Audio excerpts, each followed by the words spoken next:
And welcome back as we continue this war upon wars. It has been an event today. We're getting at it as we continue on. As of right now, one of our prisoners just died apparently. I didn't know I had any prisoners actually. I mean, you are magically attuned. You're lunatic, which is a little unfortunate, but I feel like maybe you might be worth something to us. No one wants to ransom you. Alright, how about you convert and join and be recruited? That's fine. Become my new wizard. Farewell, good sir. Oh, you're a crap wizard. Never mind. Oh, you're actually a really good caravan master. Okay, we'll take that. We'll take that. Alright, fantastic. So we have won this war if this guy ends the war now. Oh, I can't enforce the demands. Oh, you idiot. Thank you. At last, we won the war led by clan head Marcos of Rorkstead against Jarl Hjorta, the Scald Queen of Hjalmark. So be it. 445 to 455. 10 years we've been at war. So be it. Thank you for that. We've been parked here in solitude, kind of vibing the entire time that's been going on. Oh, alright. Let's get some work. No, we got our contracts. We might take honestly, the innocent one here. I mean, it's 59 gold, but I need more like gallows-based stuff. So yeah, now the question is, where do we go from here? I'm not doing another stand with us. We do not need more war. I'm kind of tempted to just head on to the next, what is it called? Economic building. Go see what else we can find. Oh, here we go. The Orichalc mines. Let's go ahead over to the mines, check them out. I don't think we've been this far south yet, so it'll be a good place to kind of check out. You fought well in my wars. However, at this moment, I can only give you as much as I have myself. You know what?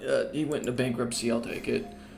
Oh, you're gonna pay me for beating you? Okay. Yes. I'll take more cash. She does not want to give me provisions. Aw, damn. Oh well. Let's keep moving then. I've noticed that Vongvild avoids me more than usual. He always sits at the opposite end of the table whenever we are invited to a feast, and consistently refuses my company while camping. We may not have the best relationship, but that attitude is starting to tire me. Especially when I overhear him defaming me. Tren is a loathsome Lumox. I'd be way better captain than him. Yeah, let's go beat the crap out of him. There you go. Yeah, that's what I thought. Oh, he left. Alright, cool. He's no longer our stooge. That makes sense. That's fair. And he's no longer my bodyguard. Well.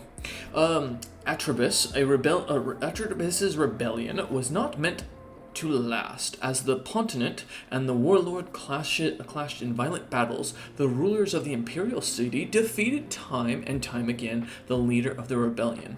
As Atrebus has been brought to the Imperial dungeons under heavy guard, it seems the Pontinent, by defeating this immediate threat, bought himself a sizable amount of time. Despite the crushing victory, the various Nibonese lords that joined the Pontinent due to their fear of another Colovian emperor have decided to leave the grasp of Izanieros?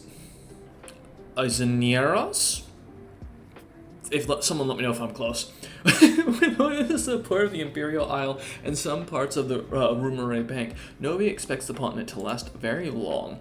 What fate awaits Cyrodiil and the rest of the world? That is a good question. I do not know, good sir. What does it add?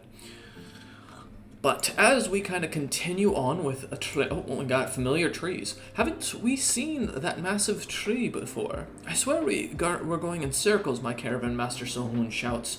Perhaps he is right. We've seen no sign of getting out of this forest in hours. Are we even still in Deepwood? The dense tree cover makes it impossible to tell the time or day or even the direction we are heading. At this rate, we'll never make it to Darkfall. I know exactly where we are. I've stumbled to find the correct path. Okay, thank you, game. I understand. The end of our journey. Captain or peasant, high or low, it does not matter. In the end, we're all mortal. I was reminded of this as I woke, coughing in the early morning hours. Oh god, a dull ache pounding through my head and throat. My body is racked by shivers and weakness, my head leaking from every orifice. I heard that wheezing from across the camp, my lord. Reinhardt, my physician, pokes his head into my tent. Should you require it, I know a fair number of suitable remedies. Do no more than what is necessary, my good man. Reinhardt arranged a small ceremony in my name. Once my family and closest entourage were all gathered in the main hall, the dragon servant gave a sermon highlighting my virtue and benevolence. The ceremony has ended, and with an hour of silent prayer, reaching out to Alduin turned out to be just what I needed. For now, the worst of my symptoms are alleviated, and the world seems a little brighter. Excellent work. Alright, we have made it to the camp. Let's go ahead and there's some things with our snares. I shall feed us all. Or fail, you know. That's okay. That's grand. Let's see. What do we got? We do have a grand tourney actually going on. Oh, we won't make it in time, sadly. Okay, well, that's unfortunate. So let's go hunt down... we'll do the escort quest. A delegation from Chieftain Durkoroch of Cascabel saunters through the flaps of my great tent. Greetings, adventurer, speaks an envoy. Many are the roads of this world, and treacherous. If you'll work for Cascabel, my liege would pay you well for your expertise. I, Kanich, am a most loyal servant of the chieftain. It is his words I must carry to Fort Rootspire, to the hall of Archmaster Romlin. Guide me, protect me, and entrust my missives does not fall prey to prying eyes. Sure. Oh, you'll travel very safely, buddy. Where the hell? Oh, wow, we are gonna be sailing for a minute. All right, let's get on it. Now I know why they're paying so much. Alright, danger bitten by frost. It's been snowing for the past few days, and the cold is unbearable. I look around and see that my entourage is struggling with it as well, so I decide to travel on foot alongside them. After we walk through the snowstorm for another hour, Elsa pulls me aside. While shaking, she yelps, "Please, my leader, I cannot feel my ears anymore." I look closer at the ear. The tip is covered in ice and a little bit swollen. I think it could get worse if I don't do anything. Surely Reinhardt knows how to treatment. Remains unchanged. Okay, well, I'm sorry. I tried. I come across a woman while passing through Volskeek. She is rabid and mutters under her breath as I approach. I am tired of getting kicked around like a dog. No one respects me here. Everyone laughs as soon as Tansia Wolf's blood is uttered. Fools! Fools! Lummoxes! Gah! I get so mad. I must get out of here. My skills could serve you well, she continues. Shall we discuss payment? Now I won't lie, a lycanthrope in the company would be kinda cool. I can't afford 75 gold though. I can feed you. Welcome to the crew. Let's actually get you. Oh, you are also. Well, I mean, you know what? We can't be picky at this point. We need some positions filled up just in case. Okay. Alright, well, even sick, we continue to push on onto the sea. The sea is calm and forgiving today, still as a boulder and a powerful wind at our back to boot. Seems it'll be an easy day for the rowers below, but then I spot a mangled corpse of ships buried nose first into some jagged rocks just ahead. There doesn't appear to be any survivors, and the rocks would be no trivial thing to navigate, yet I feel compelled to go investigate the mysterious wreck. I mean, nothing ventured, nothing gained, right? Just as everyone had assumed, there was no survivors of the wreck. However, The clothes and goods left on the corpses would indicate that this was once a wealthy trading ship. Among the wreckage, I see exotic goods and luxurious clothing, still intact, save for being a little wet. No doubt these items will fetch a good price once we make it ashore. Nice, 15 gold. Oh, and then pirates. You know, that kind of makes sense. I make a little profit and then we get pirates immediately. The perils of the sea are numerous, but perhaps none is more common than encountering pirates, as I regret to say I am experiencing firsthand. We sighted their menacing sails some time ago, yet our attempts to outrun them proved futile, for their vessel was swifter than ours. Now they're closing in on our ship, and I find myself confronted with a pivotal decision. Should I consider a negotiation, offering them our gold? Do we stand and fight? Or perhaps there is an alternative escape from their dire predicament that we haven't yet considered? No, we're gonna fight these pirates, 100%. We are not backing down. You beat the pirates. Even sick, my man is like a juggernaut. Well, normally he would be, but he's very ill. To the worthless Captain Tren, in a few days my vile vassal, Chiefess Rackle, will travel through Darkfell. If you orchestrate an ambush and capture her, I will reward you generously. If you accept my offer, you will get half of the money now and half later. Ooh, yes. There you go, buddy. Enjoy that. The spy I had planted in Chiefess Raquel's party has sent... Oops. Oh, there we go. Has sent word... yeah, there we go. Sorry. Has sent me her report. My oh my, it was a thrilling read. Surely the smug expression is gone from Raquel's face now. The soldiers who will collect that vile bampit are already on their way, and yes, they have brought the gold. Oh, pleasure is all mine. 195 big ones? Yeah, you can bet your butt I'm interested. Hell yeah, let's get that upgrade. We're going to upgrade the Pavilion, make it even stronger. We need more men-at-arms, more people serving under us, so... the Winged Thief. I am stirred from my relaxing trip across the great blue sea by a sudden shriek. I sprint into the stores below deck and am horrified to find a seagull beside the shredded remains of our supplies, its feathers stretched thin against its foul bloated belly. In my rage, I could have it killed the repugnant winged menace right there, but I am stopped by my shield thane Hegdi. Hark! Stay your hand, you blethering fool. Don't you know it's bad luck to kill a bird at sea? You know, nothing will stop me from killing this bird. Now, we're gonna eat this thing. Alright, and I'm still stressed. We'll have to relax when we get back. An otherwise uneventful sea voyage came to an abrupt halt as our ship collided with something massive out of the blue. The impact shook the entire vessel, and an eerie sound reverberated through the air as wooden planks scraped against something. Everyone rushed to the deck to see what had caused this disturbance, but whatever it was, it remained elusive. Did we just bump into a gigantic sea creature lurking beneath the waves? Or had we brushed against the roof of an enigmatic underwater structure? The sea surrounding us is deep, and there are no known cliffs or shallows in the region. While the crew began inspecting the damage caused by the collision, speculation ran rampant amongst the rest of us, trying to fathom the cause of the unexpected event. Concerning. Can we stop stressing, please? Relax, my man.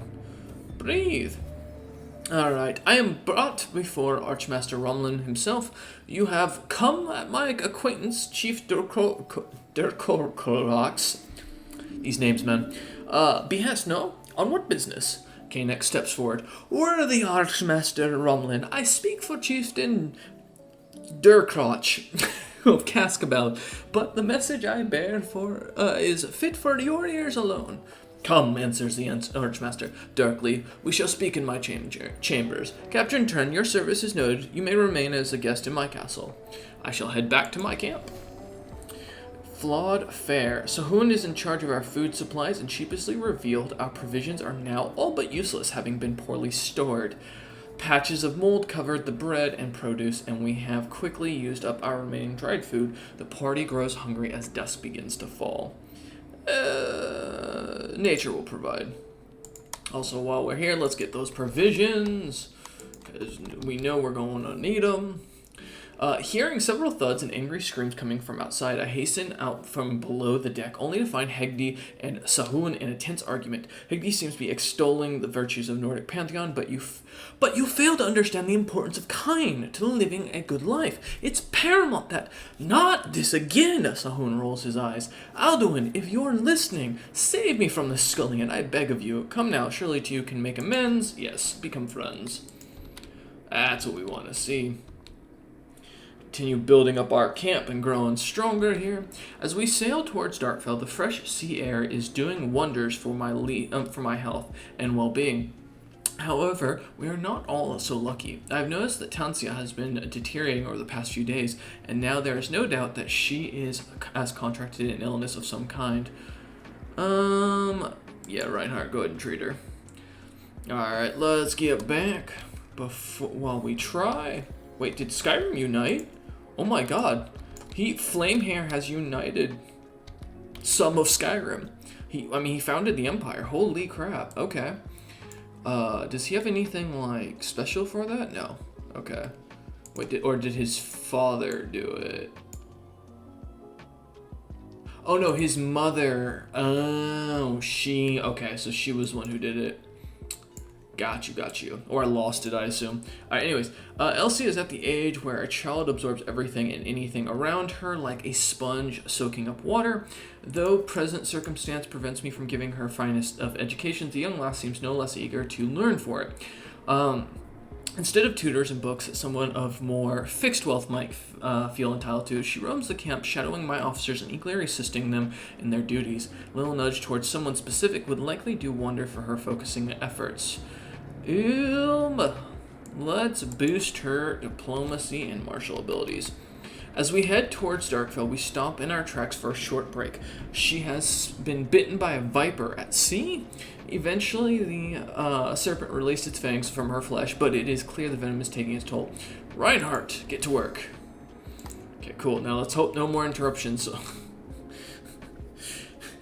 Well, I was going to say no more interruptions, but that's going to be the end of today's episode. We thank you all for watching, as this thing doesn't seem to want to listen to me and get us there, so we'll see you guys on the next episode. Remember, if you enjoyed the content, give us a like. It lets me know to continue making more episodes of this series. If not, around like episode 10-ish, or whenever I'm done recording today, I'll kind of look at the likes for the last couple episodes, or the last section of uploads, and if I don't see at least like 1 to 2 roughly an episode, I'll just assume you guys want something new. But otherwise, if you guys are enjoying the content, feel free to give it a like. If you don't, give it a dislike. If you feel opinionated, feel free to comment down below and let me know why you liked it, disliked it, what you liked, what you didn't. And of course, if you're new and want to see my content regularly, I upload daily, except for Tuesdays and Wednesdays, unless it's an update video. So feel free to kind of stick around. This will be the series where we continue to follow the Chimera, or the Snow family, in building up our sigil from history.